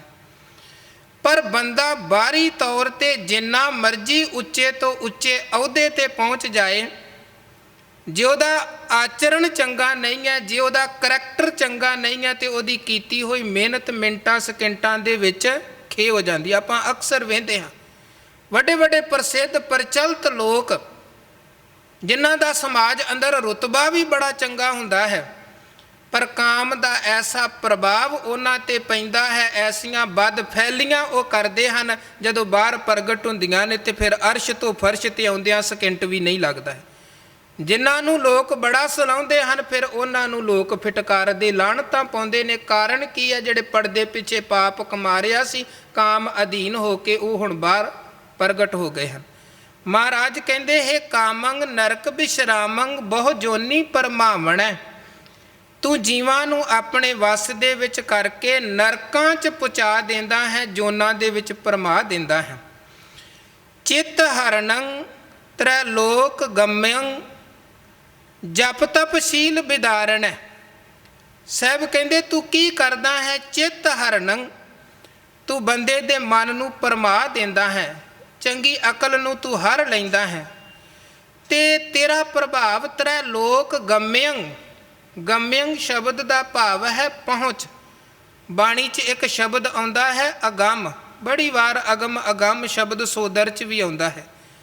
ਅਗੰਮ ਦਾ ਭਾਵ ਹੈ ਅਪਹੁੰਚ। ਇਹ ਸ਼ਬਦ ਅਕਾਲ ਪੁਰਖ ਵਾਹਿਗੁਰੂ ਦੇ ਲਈ ਵਰਤਿਆ ਗਿਆ ਹੈ। ਉਹ ਪਹੁੰਚ ਤੋਂ ਪਰੇ ਹੈ, ਉਹਨੂੰ ਅਸੀਂ ਹੱਥਾਂ ਨਾਲ ਫੜ ਨਹੀਂ ਸਕਦੇ। ਮਹਾਰਾਜ ਕਹਿੰਦੇ ਅਗੰਮ ਪਰਮਾਤਮਾ ਜਿਹਦੇ ਤੱਕ ਕਿਸੇ ਦੀ ਪਹੁੰਚ ਨਹੀਂ ਹੈ। ਇੱਥੇ ਮਹਾਰਾਜ ਕਾਮ ਦੀ ਗੱਲ ਕਰਦਿਆਂ ਕਹਿੰਦੇ ਇਹ ਗਮ, ਇਹਦੀ ਪਹੁੰਚ ਹਰ ਇੱਕ ਜੀਵ ਤੱਕ ਹੈ। ਇਹ ਕਿਸੇ ਨੂੰ ਵੀ ਭਰਮਾ ਸਕਦਾ ਹੈ, ਕਿਸੇ ਨੂੰ ਵੀ ਭਟਕਾ ਸਕਦਾ ਹੈ। ਜਪ ਤਪ ਸ਼ੀਲ ਵਿਦਾਰਨ ਹੈ। ਬੰਦੇ ਦੇ ਜਪ, ਬੰਦੇ ਦੇ ਤਪ, ਬੰਦੇ ਦੀ ਕਮਾਈ ਨੂੰ ਕਾਮ ਇੱਕ ਮਿੰਟ ਦੇ ਵਿੱਚ ਖੇਰੂ ਖੇਰੂ ਕਰ ਦਿੰਦਾ ਹੈ। ਇਸੇ ਕਰਕੇ ਸਤਿਗੁਰੂ ਕਹਿੰਦੇ ਸਿੱਖ ਨੇ ਉੱਚੇ ਆਚਰਣ ਦਾ ਧਾਰਨੀ ਬਣ ਕੇ ਰਹਿਣਾ। ਠੀਕ ਹੈ, ਵੇਗ ਬੜਾ ਚੱਲਦਾ ਹੈ, ਪਰ ਗੁਰੂ ਦਾ ਭਰੋਸਾ ਰੱਖ ਕੇ ਸਿੱਖ ਨੇ ਪਰ ਬੇਟੀ ਕੋ ਬੇਟੀ ਜਾਣੇ ਵਾਲਾ ਜਿਹੜਾ ਸਿਧਾਂਤ ਗੁਰੂ ਨੇ ਦਿੱਤਾ, ਉਹਦਾ ਧਾਰਨੀ ਬਣ ਕੇ ਰਹਿਣਾ। ਬੜੇ ਗੁਰੂ ਕੀ ਬਾਣੀ ਦੇ ਬਚਨ ਹਨ, ਜਿਨ੍ਹਾਂ ਬਚਨਾਂ ਨਾਲ ਹੀ ਸਤਿਗੁਰੂ ਨੇ ਸੁਚੇਤ ਕੀਤਾ। ਕਹਿੰਦੇ ਜੈਸਾ ਸੰਗ ਵਿਸਿਅਰ ਸਿਉ ਹੈ ਰੇ ਤੈਸੋ ਹੀ ਇਹ ਪਰ ਗ੍ਰਹਿ। ਦੂਜੇ ਦੇ ਘਰ ਤੇ ਮਾੜੀ ਨਜ਼ਰ ਰੱਖਣੀ, ਦੂਜੇ ਦੇ ਤਨ ਪ੍ਰਤੀ ਮਾੜਾ ਨਜ਼ਰੀਆ ਰੱਖਣਾ, ਸਾਹਿਬ ਕਹਿੰਦੇ ਸੱਪ ਦੇ ਨਾਲ ਯਾਰੀ ਪਾਉਣ ਵਾਲੀ ਗੱਲ ਹੈ। ਜਿਵੇਂ ਸੱਪ ਕਿਸੇ ਦਾ ਮਿੱਤ ਨਹੀਂ, ਇੱਦਾਂ ਇਹ ਕਾਮ ਵੀ ਕਿਸੇ ਦਾ ਮਿੱਤ ਨਹੀਂ। ਕਾਮ ਕ੍ਰੋਧ ਕਾਇਆ ਕੋ ਗੱਲ ਹੈ, ਜਿਉ ਕੰਚਨ ਸੁਹਾਗਾ ਟਲ ਹੈ। ਮਹਾਰਾਜ ਕਹਿੰਦੇ ਜਪੀਆਂ ਦਾ ਜਪ, ਸਤੀਆਂ ਦਾ ਸਤ, ਤਪੀਆਂ ਦਾ ਤਪ, ਇਹ ਕਾਮ ਖਿੰਨ ਭਰ ਦੇ ਵਿੱਚ ਤਹਿਸ ਨਹਿਸ ਕਰ ਦਿੰਦਾ ਹੈ, ਇੰਨਾ ਬਲਵਾਨ ਹੈ। ਅਲਪ ਸੁਖ ਅਵਿਤ ਚੰਚਲ ਊਚ ਨੀਚ ਸਮਾਵਣ। ਇੱਕ ਪਲ ਦੇ ਸੁੱਖ ਦੇ ਲਈ ਇਹ ਬੰਦੇ ਦਾ ਜਿਹੜਾ ਆਚਰਣ ਰੂਪੀ ਧਨ ਹੈ, ਸਭ ਤੋਂ ਕੀਮਤੀ ਧਨ ਬੰਦੇ ਦਾ ਆਚਾਰ ਤੇ ਕਿਰਦਾਰ ਰੂਪੀ ਧਨ, ਇਹ ਕਾਮ ਰੂਪੀ ਵਿਕਾਰ ਉਹਨੂੰ ਨਾਸ਼ ਕਰ ਦਿੰਦਾ ਹੈ। ਇੱਕ ਜਗ੍ਹਾ ਮਹਾਰਾਜ ਬਾਣੀ 'ਚ ਕਹਿੰਦੇ, ਨਿਮਖ ਕਾਮ ਸਵਾਦ ਕਾਰਨ ਕੋਟ ਦਿਨਸ ਦੁੱਖ ਪਾਵੈ, ਘੜੀ ਮੋਹਤ ਰੰਗ ਮਾਣਈ ਫਿਰ ਬਹੁਰ ਬਹੁਰ ਪਛਤਾਵੈ। ਦਸਮ ਪਾਤਸ਼ਾਹ ਜੀ ਨੂੰ ਇੱਕ ਵਾਰ ਸਿੱਖਾਂ ਨੇ ਕੁਝ ਘਟਨਾ ਐਸੀ ਵਰਤੀ, ਸਵਾਲ ਜਵਾਬ ਚੱਲੇ, ਤੇ ਕਿਉਂਕਿ ਮੁਗਲ ਹਾਕਮ ਕੀ ਕਰਦੇ ਸਨ, ਹਿੰਦੂਆਂ ਦੀਆਂ ਬਹੁ ਬੇਟੀਆਂ ਦੇ ਡੋਲੇ ਉਹਨਾਂ ਨੇ ਵਿਆਹ ਕਰਕੇ ਜਦੋਂ ਬੱਚੀਆਂ ਜਾ ਰਹੀਆਂ ਹੁੰਦੀਆਂ ਸਨ ਸਹੁਰੇ ਘਰ ਨੂੰ, ਤੇ ਆਣ ਉਹਨਾਂ ਧਾੜਵੀਆਂ ਨੇ ਹਮਲਾ ਕਰਨਾ ਤੇ ਡੋਲਾ ਆਪਣੇ ਕਬਜ਼ੇ 'ਚ ਕਰ ਲੈਣਾ, ਜਾਂ ਘਰਾਂ ਤੱਕ ਪਹੁੰਚ ਕੇ ਲੋਕਾਂ ਦੀਆਂ ਧੀਆਂ ਬੱਚੀਆਂ ਚੁੱਕ ਕੇ ਲੈ ਜਾਣੀਆਂ। ਤੇ ਮਹਾਰਾਜ ਸੱਚੇ ਪਾਤਸ਼ਾਹ ਦਸਮ ਪਾਤਸ਼ਾਹ ਜੀ ਦੇ ਕੋਲ ਜ਼ਿਕਰ ਚੱਲਿਆ। ਸਿੱਖਾਂ ਨੇ ਕਿਹਾ, ਮਹਾਰਾਜ ਹੁਣ ਅੱਤ ਹੋ ਚੁੱਕੀ ਹੈ ਇਹਨਾਂ ਦੇ ਜ਼ੁਲਮ ਦੀ, ਇਹਨਾਂ ਨੂੰ ਇਹਨਾਂ ਦੇ ਤਰੀਕੇ ਦੇ ਨਾਲ ਜਵਾਬ ਦਿੱਤਾ ਜਾਵੇ ਤੇ ਇਹਨਾਂ ਲੋਕਾਂ 'ਚ ਠੱਲ ਪੈ ਸਕਦੀ ਹੈ, ਨਹੀਂ ਤੇ ਲੱਗਦਾ ਨਹੀਂ ਹੈ ਇਹ ਇੱਦਾਂ ਦੇ ਪਾਪ ਤੋਂ ਹਟਣਗੇ। ਅਸੀਂ ਚਾਹੁੰਦੇ ਹਾਂ ਇਹਨਾਂ ਨੂੰ ਇੱਟ ਦਾ ਜਵਾਬ ਪੱਥਰ ਦੇ ਨਾਲ ਦਿੱਤਾ ਜਾਏ, ਜੋ ਇਹ ਕਰਦੇ ਨੇ ਉਹੀ ਕੁਝ ਅਸੀਂ ਇਹਨਾਂ ਦੇ ਨਾਲ ਕਰੀਏ, ਫਿਰ ਇਹਨਾਂ ਨੂੰ ਪਤਾ ਲੱਗੇ ਆਪਣੀ ਧੀ ਬੱਚੀ ਦੀ ਇੱਜ਼ਤ ਕੀ ਹੁੰਦੀ ਹੈ। ਪਰ ਮਹਾਰਾਜ ਕਰੀਏ ਕੀ? ਗੁਰੂ ਕੀ ਬਾਣੀ ਸਾਨੂੰ ਐਸਾ ਕਰਨ ਤੋਂ ਵਰਜਦੀ ਹੈ, ਗੁਰੂ ਘਰ ਦੇ ਸਿਧਾਂਤ ਸਾਨੂੰ ਐਸਾ ਕਰਨ ਤੋਂ ਵਰਜਦੇ ਨੇ। ਐਸਾ ਕਿਉਂ ਹੈ? ਉਹ ਬੜਾ ਪਿਆਰਾ ਜ਼ਿਕਰ ਹੈ ਕਿ ਸਕਲ ਸਿੰਘ ਬੂਝੈ ਗੁਣ ਖਾਨੀ। ਸਾਰੇ ਸਿੱਖ ਇਕੱਠੇ ਹੋ ਕੇ ਗੁਣਾਂ ਦੇ ਖਜ਼ਾਨੇ ਗੁਰੂ ਗੋਬਿੰਦ ਸਿੰਘ ਨੂੰ ਪੁੱਛਦੇ ਨੇ, ਸਕਲ ਸਿੰਘ ਬੂਝੈ ਗੁਣ ਖਾਨੀ, ਸਗਲ ਤੁਰਕ ਭੁਗਵੈ ਹਿੰਦਵਾਨੀ, ਹਮ ਬਦਲਾ ਲੈ ਤਿਨੋ ਜਨਾਵੈ, ਗੁਰੂ ਪੀਰ ਕਿਉਂ ਬਰਜ ਹਟਾਵੈ। ਅਸੀਂ ਚਾਹੁੰਦੇ ਹਾਂ ਬਦਲਾ ਲਿਆ ਜਾਏ, ਪਰ ਗੁਰੂ ਤੇ ਗੁਰਮਤ ਤੇ ਗੁਰਬਾਣੀ ਸਾਨੂੰ ਵਰਜਦੀ ਹੈ। ਦੱਸੋ ਕਰੀਏ ਕੀ? ਤੇ ਐਸਾ ਕਿਉਂ, ਸਾਨੂੰ ਕਿਉਂ ਵਰਜਿਆ ਜਾ ਰਿਹਾ ਹੈ? ਤੇ ਸੁਣ ਸਤਿਗੁਰ ਬੋਲੇ ਤਿਸ ਬੇਰੇ। ਮਹਾਰਾਜ ਸਿੱਖਾਂ ਦੇ ਬੋਲ ਸੁਣ ਕੇ ਅੱਗੋਂ ਉੱਤਰ ਦਿੰਦੇ ਨੇ, ਸੁਣ ਸਤਿਗੁਰ ਬੋਲੇ ਤਿਸ ਬੇਰੇ, ਹਮ ਲੈ ਜਾਨੋ ਪੰਥ ਉਚੇਰੇ। ਮਹਾਰਾਜ ਕਹਿਣ ਲੱਗੇ, ਭਾਈ ਸਿੱਖੋ, ਅਸੀਂ ਇਸ ਪੰਥ ਨੂੰ ਬੜੀਆਂ ਉੱਚੀਆਂ ਉਚਾਈਆਂ ਤੇ ਖੜਨਾ ਹੈ, ਐਸੀਆਂ ਉੱਚੀਆਂ ਉਚਾਈਆਂ ਤੇ ਖੜਨਾ ਹੈ ਕਿ ਜਿਹੜੇ ਪੰਥ ਦੇ ਨਾਲ ਦੁਸ਼ਮਣੀ ਕਮਾਉਣ ਵਾਲੇ ਵੀ ਹਨ ਉਹ ਵੀ ਪੰਥ ਦੀ ਸਿਫਤ ਕਰਨ ਦੇ ਲਈ ਮਜਬੂਰ ਹੋ ਜਾਣ। ਐਸੀਆਂ ਉੱਚੀਆਂ ਉਚਾਈਆਂ ਤੇ ਪੰਥ ਨੂੰ ਖੜਨਾ ਹੈ। ਸੁਣ ਸਤਿਗੁਰ ਬੋਲੇ ਤਿਸ ਬੇਰੇ, ਹਮ ਲੈ ਜਾਨੋ ਪੰਥ ਉਚੇਰੇ, ਨਹੀਂ ਅਧੋਗਤੀ ਵਿਖੈ ਪਚਾਵੈ, ਗੁਰੂ ਪੀਰ ਇਉਂ ਬਰਜ ਹਟਾਵੈ। ਅਸੀਂ ਆਪਣੇ ਪੰਥ ਨੂੰ ਕਿਸੇ ਖੂਹ 'ਚ ਨਹੀਂ ਸੁੱਟਣਾ ਹੈ। ਇਸੇ ਕਰਕੇ ਗੁਰਬਾਣੀ ਤੇ ਗੁਰਮਤ ਉਹਨਾਂ ਵਰਗਾ ਪਾਪ ਕਰਨ ਤੋਂ ਸਿੱਖਾਂ ਨੂੰ ਵਰਜਦੀ ਹੈ ਕਿ ਸਿੱਖ ਆਚਰਣਹੀਣਤਾ ਦੇ ਖੂਹ 'ਚ ਨਾ ਡਿੱਗਣ, ਇਹ ਆਚਾਰ ਤੇ ਕਿਰਦਾਰ ਦੇ ਉੱਚੇ ਬਣ ਕੇ ਰਹਿਣ। ਤੇ ਜਦੋਂ ਆਪਾਂ ਪੁਰਾਤਨ ਸਿੱਖਾਂ ਦੇ ਕਿਰਦਾਰ ਦੀ ਗੱਲ ਕਰੀਏ, ਅਹਿਮਦ ਸ਼ਾਹ ਅਬਦਾਲੀ ਦੇ ਨਾਲ ਕਾਜੀ ਨੂਰ ਮੁਹੰਮਦ ਆਉਂਦਾ ਹੈ। ਅਕਸਰ ਇਹ ਜਿਹੜੇ ਵੱਡੇ ਵੱਡੇ ਬਾਦਸ਼ਾਹ ਲੋਕ ਉਹ ਜੰਗ ਯੁੱਧਾਂ ਤੇ ਹਮਲਿਆਂ ਦੇ ਹਾਲਾਤ ਲਿਖਣ ਦੇ ਲਈ ਨਾਲ ਦੀ ਨਾਲ ਵਿਦਵਾਨਾਂ ਨੂੰ ਰੱਖਦੇ ਸਨ। ਉਹ ਕਾਜੀ ਨੂਰ ਮੁਹੰਮਦ ਜੰਗਨਾਮਾ ਲਿਖਦਾ ਹੈ। ਜੋ ਜੋ ਅਹਿਮਦ ਸ਼ਾਹ ਅਬਦਾਲੀ ਆਉਂਦਾ ਕਰਦਾ ਉਹ ਸਾਰੇ ਹਾਲਾਤ ਜੰਗਨਾਮੇ 'ਚ ਲਿਖਦਾ ਹੈ। ਤੇ ਅਬਦਾਲੀ ਦਾ ਸਿੱਖਾਂ ਦੇ ਨਾਲ ਵੀ ਮੁਕਾਬਲਾ ਹੋਇਆ, ਜਿਹਨੂੰ ਕਾਜੀ ਨੂਰ ਮੁਹੰਮਦ ਨੇ ਬੜਾ ਨੇੜੇ ਹੋ ਕੇ ਵੇਖਿਆ, ਜੰਗਾਂ ਨੂੰ ਵੇਖਿਆ, ਜਿਵੇਂ ਸਿੱਖ ਲੜਦੇ ਉਹ ਵੇਖਿਆ, ਸਾਰਾ ਕੁਝ ਉਹਨੇ ਵੇਖਿਆ। ਹੁਣ ਉਹ ਕਾਜੀ ਮੁਹੰਮਦ, ਕਿਉਂਕਿ ਜੇ ਅਬਦਾਲੀ ਨੂੰ ਕਿਸੇ ਨੇ ਭਾਜੜਾਂ ਪਾਈਆਂ ਨੇ ਹਿੰਦੁਸਤਾਨ 'ਚ, ਤੇ ਉਹ ਕੇਵਲ ਗੁਰੂ ਕਾ ਪੰਥ ਹੈ, ਗੁਰੂ ਕੇ ਸਿੱਖ ਹੈ, ਹੋਰ ਕੋਈ ਅਬਦਾਲੀ ਦਾ ਮੁਕਾਬਲਾ ਨਹੀਂ ਕਰ ਸਕਿਆ। ਮਰਾਠਿਆਂ 'ਚੋਂ ਵੀ ਕੋਈ ਨਾ ਕਰ ਸਕਿਆ, ਰਾਜਪੂਤਾਂ 'ਚੋਂ ਵੀ ਕੋਈ ਨਾ ਕਰ ਸਕਿਆ।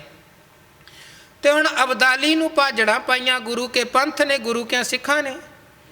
ਕਾਜੀ ਨੂਰ ਮੁਹੰਮਦ ਫਿਰ ਸਿੱਖਾਂ ਨੂੰ ਬੜੀ ਈਰਖਾ ਦੀ ਨਜ਼ਰ ਦੇ ਨਾਲ ਵੇਂਦਾ ਹੈ।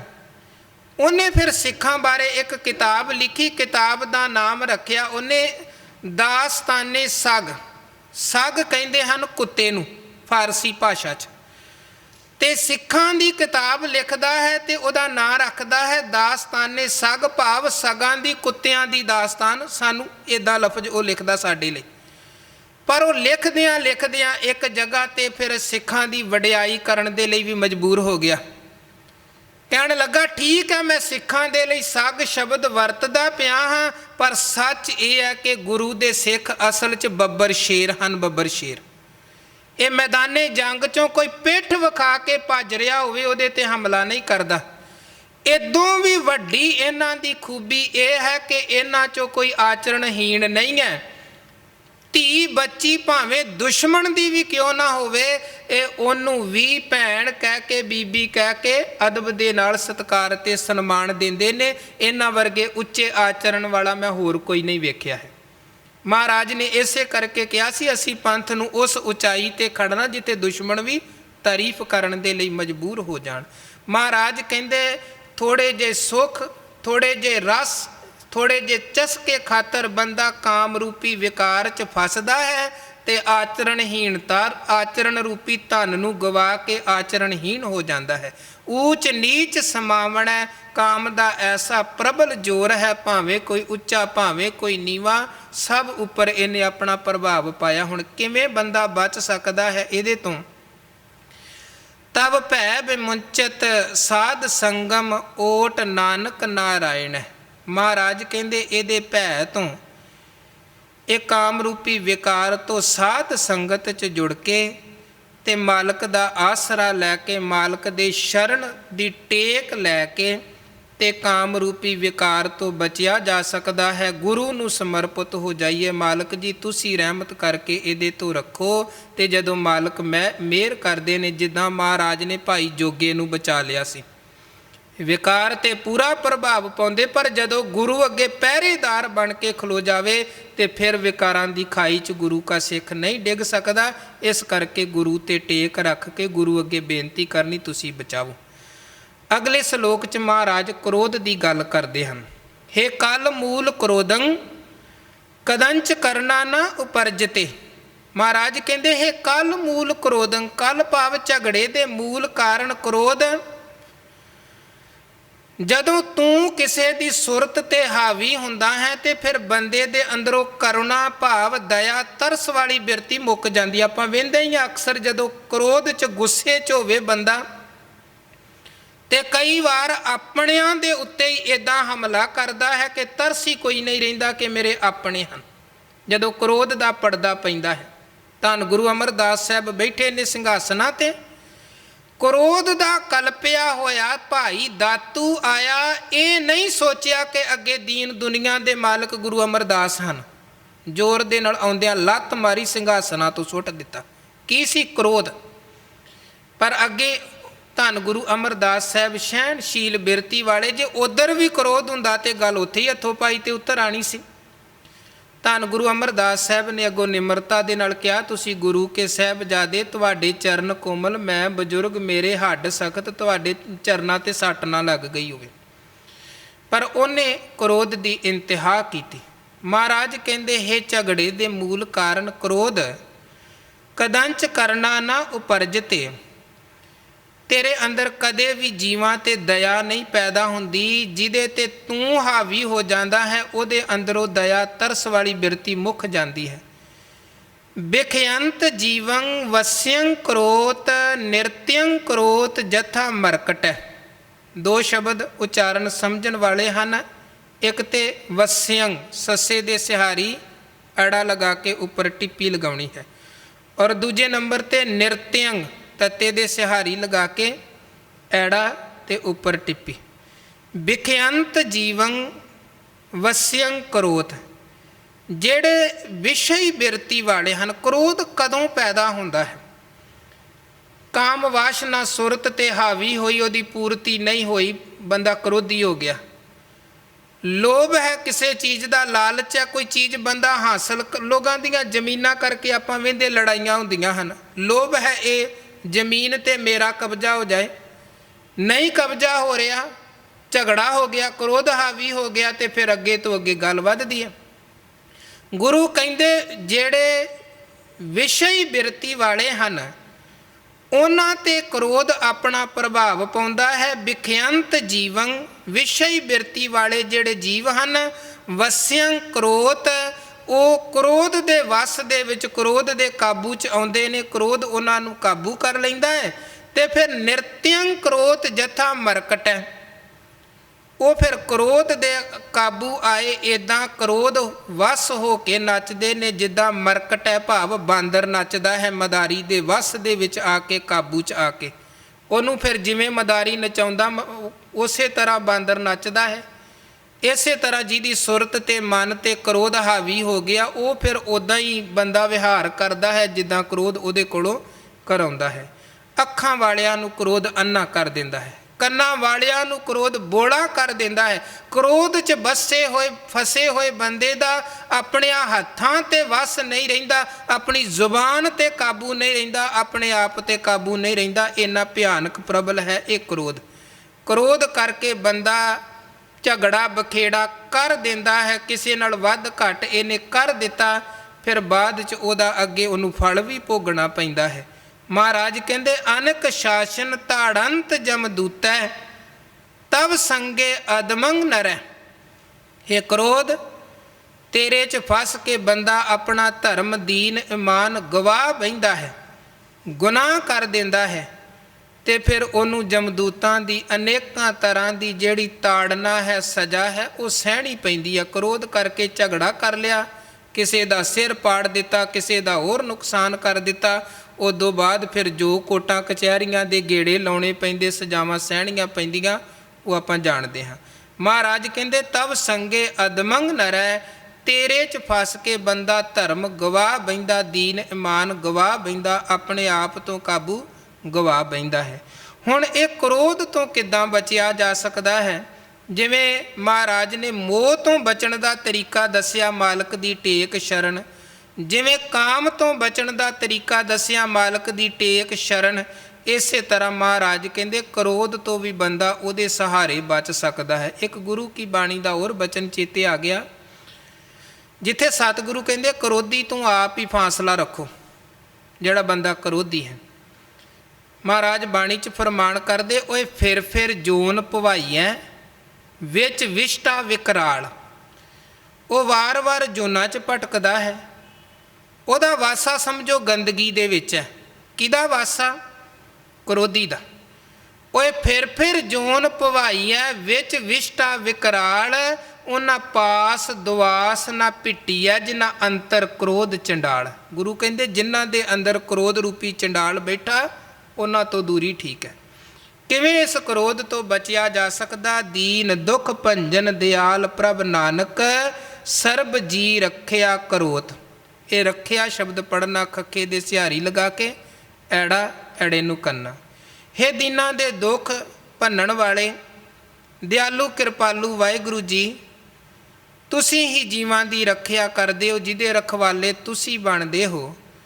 ਉਹ ਫਿਰ ਬੰਦਾ ਕ੍ਰੋਧ ਦੇ ਕਾਬੂ 'ਚ ਨਹੀਂ ਆਉਂਦਾ, ਉਹ ਕ੍ਰੋਧ ਤੋਂ ਬਚ ਜਾਂਦਾ ਹੈ। ਤੇ ਜੇ ਤੁਹਾਡੀ ਦਇਆ ਤੋਂ, ਰਹਿਮਤ ਤੋਂ ਸਖਣਾ ਹੈ ਕੋਈ ਜੀਵ, ਫਿਰ ਤੇ ਉਹ ਕ੍ਰੋਧ ਦੇ ਕਾਬੂ 'ਚ ਆ ਕੇ ਨੱਚੇਗਾ। ਵੈਸੇ ਤੇ ਪੰਜਾਂ ਹੀ ਵਿਕਾਰਾਂ ਦੀ ਗੱਲ ਕਰਦਿਆਂ ਗੁਰੂ ਸਾਹਿਬ ਨੇ ਸਾਨੂੰ ਇੱਕ ਅਰਦਾਸ ਕਰਨੀ ਵੀ ਸਿਖਾਈ ਆ ਕਿ ਮਾਲਕ ਅੱਗੇ ਇਹ ਅਰਦਾਸ ਕਰੋ ਕਿ ਕਾਮ ਕ੍ਰੋਧ ਲੋਭ ਝੂਠ ਨਿੰਦਾ ਇਨ ਤੇ ਆਪ ਛਡਾਵੋ, ਇਹ ਭੀਤਰ ਤੇ ਇਨ ਕੋ ਡਾਰੋ, ਆਪਨ ਨਿਕਟ ਬੁਲਾਓ। ਹੇ ਮਾਲਕ ਜੀ, ਇਹਨਾਂ ਤੋਂ ਤੁਸੀਂ ਬਚਾਵੋ।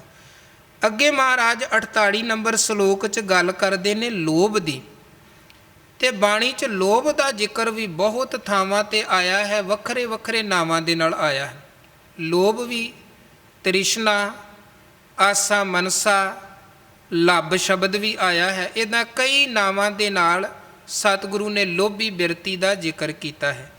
ਮਹਾਰਾਜ ਕਹਿੰਦੇ ਹੇ ਲੋਭਾ ਲੰਪਟ ਸੰਗ ਸਿਰ ਮੋਰੈ ਅਨਕ ਲਹਿਰੀ ਕਲੋਲ ਤੇ। ਇਸ ਸ਼ਲੋਕ ਅੰਦਰ ਗੁਰੂ ਸਾਹਿਬ ਲੋਭ ਦਾ ਜ਼ਿਕਰ ਕਰਦੇ ਹਨ ਕਿ ਹੇ ਲੋਭ, ਤੂੰ ਕੀ ਕਰਦਾ ਹੈ? ਜਿਹੜੇ ਸਿਰਮੌਰ ਲੋਕ ਵੀ ਹਨ, ਉਹਨਾਂ ਦੇ ਉੱਪਰ ਵੀ ਤੂੰ ਆਪਣਾ ਪ੍ਰਭਾਵ ਪਾ ਲੈਂਦਾ ਹੈ, ਤੇ ਫਿਰ ਉਹ ਤੇਰੇ 'ਚ ਫਸ ਕੇ ਜਦੋਂ ਤੂੰ ਇਹ ਲੋਭ ਉਹਨਾਂ 'ਤੇ ਆਪਣਾ ਕਾਬੂ ਪਾ ਲਿਆ, ਤੇ ਫਿਰ ਉਹ ਅਨੇਕਾਂ ਪ੍ਰਕਾਰ ਦੇ ਕਲੋਲ ਕਰਦੇ ਫਿਰਦੇ ਹਨ ਲੋਭ ਦੇ ਵਿੱਚ ਫਸ ਕੇ। ਵੱਡੇ ਵੱਡੇ ਸਿਰਮੌਰ ਆਪਾਂ ਵੇਖਦੇ ਹੀ ਹਾਂ, ਜਿਹੜੇ ਵੱਡੇ ਵੱਡੇ ਅਹੁਦਿਆਂ 'ਤੇ ਵੱਡੇ ਵੱਡੇ ਆਗੂ ਵੀ ਹਨ, ਕਿੱਦਾਂ ਵੱਡੇ ਵੱਡੇ ਘਪਲਿਆਂ 'ਚ ਉਹ ਫਸ ਜਾਂਦੇ ਹਨ। ਹੁਣ ਕਾਰਨ ਕੀ ਹੈ? ਮਾਇਆ ਦਾ ਘਾਟਾ ਥੋੜ੍ਹਾ ਹੈ ਉਹਨਾਂ ਲੋਕਾਂ ਕੋਲੋਂ। ਆਮ ਗਰੀਬ ਬੰਦਾ ਤੇ ਠੀਕ ਹੈ, ਉਹਦੀ ਕੁੱਲੀ ਜੁੱਲੀ ਦੀ ਜ਼ਰੂਰਤ ਹੈ, ਉਹਦੇ ਲਈ ਉਹਨੂੰ ਬਹੁਤ ਕੁਝ ਕਰਨਾ ਪੈਂਦਾ ਹੈ। ਪਰ ਜਿਨ੍ਹਾਂ ਦੇ ਕੋਲ ਬੇਸ਼ੁਮਾਰ ਦੌਲਤ ਬੇਅੰਤ ਧਨ ਹੈ, ਉਹਨਾਂ ਨੂੰ ਆਪ ਹੀ ਨਹੀਂ ਪਤਾ ਕਿ ਉਹ ਕਿੰਨੀ ਜਾਇਦਾਦ ਦੇ ਮਾਲਕ ਹਨ। ਉਹ ਲੋਕ ਵੀ ਘਪਲਿਆਂ 'ਚ ਫਸਦੇ। ਕਾਰਨ ਕੀ ਹੈ? ਅੱਤ ਦੀ ਲੋਭੀ ਬਿਰਤੀ, ਲਾਲਚੀ ਬਿਰਤੀ। ਤੇ ਮਹਾਰਾਜ ਕਹਿੰਦੇ ਲੋਭੀ ਕਾ ਵਿਸਾ ਨਾ ਕੀਚੈ ਜੇਕਾ ਪਾਰ ਵਸਾਏ। ਲੋਭੀ ਦਾ ਵਿਸਾ ਕੋਈ ਨਹੀਂ ਕਰਨਾ ਚਾਹੀਦਾ ਹੈ। ਲੋਭੀ ਕਿਸੇ ਦਾ ਨਹੀਂ ਬਣਦਾ ਹੈ। ਵੱਡੇ ਤੋਂ ਵੱਡੇ ਲੋਕ, ਸਿਰਮੌਰ ਲੋਕ ਵੀ ਲੋਭ ਦੇ ਅਧੀਨ ਫਸ ਕੇ ਫਿਰ ਗੁਨਾਹ ਕਰਦੇ, ਕਰਾਇਮ ਕਰਦੇ, ਘਪਲੇ ਕਰਦੇ ਹਨ। ਤਾਵੰਤ ਜੀਆ ਬਹੁ ਪ੍ਰਕਾਰੰ ਅਨੇਕ ਭਾਂਤ ਬਹੁ ਡੋਲਤੇ। ਸਤਿਗੁਰੂ ਕਹਿੰਦੇ ਹੈ ਲੋਭ, ਤੇਰੇ 'ਚ ਫਸੇ ਹੋਏ, ਤੇਰੇ ਵੱਸ 'ਚ ਆਏ ਹੋਏ ਜੀਵ ਲੋਭ ਦੀ ਪੂਰਤੀ ਖਾਤਰ ਅਨੇਕਾਂ ਪਾਸੇ ਭਟਕਦੇ ਹਨ ਤੇ ਅਨੇਕਾਂ ਤਰੀਕੇ ਲੱਭਦੇ ਹਨ ਕਿ ਹੋਰ ਤੋਂ ਹੋਰ, ਬਹੁਤੇ ਤੋਂ ਬਹੁਤਾ ਧਨ, ਮਾਇਆ, ਪਦਾਰਥ ਪ੍ਰਾਪਤ ਹੋਵੇ। ਗਰੀਬ ਦਾ ਖੂਨ ਤੱਕ ਉਹ ਨਿਚੋੜਨ ਦੇ ਲਈ ਤਿਆਰ ਰਹਿੰਦੇ ਹਨ। ਇੱਕ ਪਾਸੇ ਬਹੁਤ ਲੋਕ ਆਪਾਂ ਵੇਖਦੇ ਹਾਂ, ਇੱਕ ਪਾਸੇ ਆਪਣੇ ਕੰਮ ਦੀ ਉਹਨਾਂ ਨੂੰ ਮਜ਼ਦੂਰੀ, ਮਿਹਨਤ, ਤਨਖਾਹ ਵੀ ਮਿਲ ਰਹੀ ਹੈ, ਦੂਜੇ ਪਾਸੇ ਗਰੀਬ ਦੇ ਕੋਲੋਂ ਵੀ ਰਿਸ਼ਵਤਾਂ ਭਾਲਦੇ ਹਨ। ਕਾਰਨ ਕੀ ਹੈ? ਲੋਭ ਵਾਲੀ ਬਿਰਤੀ। ਫਿਰ ਮਹਾਰਾਜ ਕਹਿੰਦੇ ਅਨੇਕ ਭਾਂਤ ਬਹੁ ਡੋਲਤੇ। ਅਨੇਕਾਂ ਤਰੀਕਿਆਂ ਦੇ ਨਾਲ ਲੋਭੀ ਬੰਦਾ ਡੋਲਦਾ ਹੈ। ਨਚ ਮਿੱਤਰੰ ਨਚ ਇਸ਼ਟੰ ਨਚ ਬਾਂਧਵ ਨਚ ਮਾਤ ਪਿਤਾ ਤਵ ਲੱਜਿਆ। ਲੋਭੀ ਬੰਦੇ ਨੂੰ ਬੇਸ਼ਰਮੀ ਉਹਦੇ 'ਤੇ ਹਾਵੀ ਹੁੰਦੀ ਹੈ। ਨਾ ਉਹ ਕਿਸੇ ਮਿੱਤਰ ਦਾ ਬਣਦਾ ਹੈ, ਨਾ ਕਿਸੇ ਇਸ਼ਟ ਦਾ ਬਣਦਾ ਹੈ। ਗੁਰੂ ਦਾ ਵੀ ਅਦਬ ਉਹਦੇ ਮਨ 'ਚ ਨਹੀਂ ਰਹਿੰਦਾ ਹੈ, ਨਾ ਕਿਸੇ ਸੰਬੰਧੀ ਦਾ ਤੇ ਨਾ ਕਿਸੇ ਮਾਤਾ ਪਿਤਾ ਦਾ ਹੀ ਬਣਦਾ। ਜੇ ਲੋਭੀ, ਉਹ ਕਿਸੇ ਨੂੰ ਵੀ ਲੁੱਟ ਸਕਦਾ, ਠੱਗ ਸਕਦਾ, ਧੋਖਾ ਕਰ ਸਕਦਾ ਹੈ। ਹੁਣ ਕਰੀਬਨ 20-22 ਸਾਲ ਗੁਰੂ ਘਰ ਰਿਹਾ ਗੰਗੂ, ਪਰ ਕੀ ਸੀ? 4 ਟੁਕੜਿਆਂ ਦੇ ਲਾਲਚ ਕਰਕੇ ਐਸਾ ਗੁਨਾਹ, ਐਸਾ ਪਾਪ ਕੀਤਾ ਕਿ ਗੁਰੂ ਕੇ ਹੀਰਿਆਂ ਵਰਗੇ ਪੁੱਤਰ ਪਾਪੀਆਂ ਦੇ ਹਵਾਲੇ ਕਰ ਦਿੱਤੇ। ਮਹਾਰਾਜ ਕਹਿੰਦੇ ਲੋਭੀ ਜੰਤ ਨਾ ਜਾਣਈ, ਭੱਖ ਅਪੱਖ ਸਭ ਖਾਏ।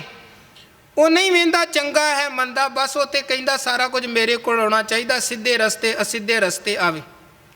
ਲੋਭੀ ਕਿਸੇ ਦਾ ਨਹੀਂ ਬਣਦਾ ਹੈ। ਲੋਭ ਕਰਕੇ ਗੁਰੂਆਂ ਪੀਰਾਂ ਦੇ ਨਾਲ ਵੀ ਲੋਕ ਧੋਖਾ ਕਰਦੇ ਨੇ। ਧੰਨ ਗੁਰੂ ਗੋਬਿੰਦ ਸਿੰਘ ਸਾਹਿਬ ਦੇ ਦਰਬਾਰ ਦਾ ਇੱਕ ਮਸੰਦ ਸੀ, ਚੇਤੋ ਮਸੰਦ। ਇਹ ਬਾਹਰ ਜਾਂਦਾ ਸੀ, ਆਨੰਦਪੁਰ ਰਹਿੰਦਾ ਸੀ, ਪਰ ਬਾਹਰ ਇਹਨੇ ਜਾਣਾ ਸੇਵਾਵਾਂ ਭੇਟਾਵਾਂ ਇਕੱਠੀਆਂ ਕਰਨ ਦੇ ਲਈ। ਇੱਕ ਵਾਰ ਕਿਧਰੇ ਗਿਆ, ਸਿੱਖ ਨੇ 2 ਸੋਨੇ ਦੇ ਕੰਗਣ ਭੇਟ ਕੀਤੇ ਮਹਾਰਾਜ ਦੇ ਲਈ। ਇਹਨੂੰ ਕਿਹਾ ਗੁਰੂ ਸਾਹਿਬ ਤੱਕ ਪਹੁੰਚਾ ਦੇਣਾ। ਹੁਣ ਇਹ ਉੱਥੋਂ ਕੰਗਣ ਲੈ ਆਇਆ, ਪਰ 10ਮ ਪਾਤਸ਼ਾਹ ਨੂੰ ਲਿਆ ਕੇ ਇਹਨੇ ਭੇਟ ਨਾ ਕੀਤੇ, ਆਪਣੇ ਘਰ ਰੱਖ ਲਏ। ਮਨ ਡੋਲ ਗਿਆ, ਲੋਭ ਕਰਕੇ ਬੇਈਮਾਨ ਹੋ ਗਈ ਬਿਰਤੀ। ਇਹ ਨਾ ਸੋਚਿਆ ਕਿ ਗੁਰੂ ਦੀ ਅਮਾਨਤ ਗੁਰੂ ਨੂੰ ਭੇਟ ਕਰਾਂ। ਕਰੀਬਨ 6 ਮਹੀਨਿਆਂ ਬਾਅਦ ਉਹ ਸਿੱਖ ਆਇਆ ਮਹਾਰਾਜ ਦੇ ਦਰਬਾਰ 'ਚ। ਸਤਿਗੁਰਾਂ ਨੂੰ ਕਹਿਣ ਲੱਗਾ, ਮਹਾਰਾਜ ਮੈਂ ਕੰਗਣ ਭੇਜੇ ਸਨ, ਪਹੁੰਚ ਗਏ ਨੇ ਤੁਹਾਡੇ ਤੱਕ? ਸਤਿਗੁਰੂ ਕਹਿਣ ਲੱਗੇ ਸਾਡੇ ਕੋਲ ਤੇ ਭਾਈ ਸਿੱਖਾ ਕੋਈ ਤੇਰੇ ਕੰਗਣ ਨਹੀਂ ਆਏ। ਕਹਿਣ ਲੱਗਾ ਮਹਾਰਾਜ ਮੈਂ ਤੇ ਭੇਜੇ ਸਨ। ਸਤਿਗੁਰੂ ਕਹਿਣ ਲੱਗੇ ਕਿਹਦੇ ਹੱਥ ਭੇਜੇ ਸੀ? ਕਹਿਣ ਲੱਗਾ ਜੀ ਆਹ ਬੈਠਾ ਚੇਤੋ ਮਸੰਦ, ਇਹਦੇ ਹੱਥ। ਸਤਿਗੁਰੂ ਕਹਿਣ ਲੱਗੇ ਕਿੱਥੇ ਨੇ ਚੇਤੋ ਮਸੰਦ ਉਹ ਕੰਗਣ? ਕਹਿਣ ਲੱਗਾ ਮਹਾਰਾਜ ਇਹ ਸਿੱਖ ਤੇ ਐਵੇਂ ਹੀ ਕਮਲੀਆਂ ਮਾਰੀ ਜਾਂਦਾ ਹੈ, ਮੈਂ ਕਦੋਂ ਇਹਦੇ ਕੋਲੋਂ ਕੰਗਣ ਲਿਆਂਦੇ ਨੇ, ਇਹ ਐਵੇਂ ਹੀ ਕਹਿ ਰਿਹਾ ਹੈ। ਸਤਿਗੁਰਾਂ ਨੇ 1 ਵਾਰ 2 ਵਾਰ 3 ਵਾਰ ਪੁੱਛਿਆ, ਪਰ ਉਹ ਚੇਤੋ ਮਸੰਦ ਕਿੱਥੇ ਪੈਰਾਂ 'ਤੇ ਪਾਣੀ ਪੈਣ ਦੇਵੇ। ਗੁਰੂ ਦਾ ਅਦਬ ਭੁੱਲ ਗਿਆ ਕਿ ਗੁਰੂ ਤੇ ਅੰਤਰਜਾਮੀ ਹੈ। ਮਹਾਰਾਜ ਕਹਿਣ ਲੱਗੇ ਚਲੋ ਠੀਕ ਹੈ, ਤੁਸੀਂ ਰੱਖ ਲਏ, ਅਸੀਂ ਰੱਖ ਲਏ, ਦਿੱਤੇ ਆ ਨਹੀਂ ਦਿੱਤੇ ਚਲੋ ਕੋਈ ਨਾ। ਹੋਰ ਗੱਲਾਂ 'ਚ ਸਤਿਗੁਰੂ ਜੀ ਲੱਗ ਗਏ, ਪਰ ਨਾਲ ਮਹਾਰਾਜ ਨੇ ਇੱਕ ਸਿੱਖ ਨੂੰ ਬੁਲਾਇਆ, ਕਿਹਾ ਜਾਓ ਚੇਤੋ ਮਸੰਦ ਦੇ ਘਰ ਜਾ ਕੇ ਪਤਾ ਕਰਕੇ ਆਓ ਕੋਈ ਕੰਗਣ ਉਹਦੇ ਘਰ ਹਨ ਕਿ ਨਹੀਂ ਹਨ। ਸਿੱਖ ਗਿਆ, ਜਾ ਕੇ ਇਹਦੀ ਘਰ ਵਾਲੀ ਨੂੰ ਕਹਿਣ ਲੱਗਾ ਕਿ ਜਿਹੜੇ 2 ਕੰਗਣ ਚੇਤੋ ਨੇ ਲਿਆ ਕੇ ਤੈਨੂੰ ਦਿੱਤੇ ਸਨ ਉਹ ਚੇਤੋ ਨੇ ਮੰਗਵਾਏ ਹਨ, ਕਿਉਂਕਿ ਗੁਰੂ ਘਰ ਕੋਈ ਕਾਰੀਗਰ ਆਇਆ ਹੈ ਤੇ ਉਹ ਕਹਿੰਦਾ ਹੈ ਕਿ ਇੱਦਾਂ ਦਾ ਇੱਕ ਸੈੱਟ ਹੋਰ ਬਣਵਾ ਲਈਏ ਉਸੇ ਤਰ੍ਹਾਂ ਦੇ ਡਿਜ਼ਾਈਨ ਵਾਲਾ, ਇਸ ਕਰਕੇ ਉਹ ਕੰਗਣ ਦਵੋ। ਹੁਣ ਘਰ ਵਾਲੀ ਨੂੰ ਕੀ ਪਤਾ ਸੀ, ਉਹਨੇ ਸੋਚਿਆ ਪਹਿਲਾਂ ਇੱਕ ਹੱਥ 'ਤੇ 2 ਪਾਉਂਦੀ ਸੀ, ਹੁਣ ਦੋਵਾਂ ਹੱਥਾਂ 'ਤੇ 2-2 ਪੈਣਗੇ, ਵਧੀਆ ਮੌਜਾਂ ਲੱਗਣਗੀਆਂ।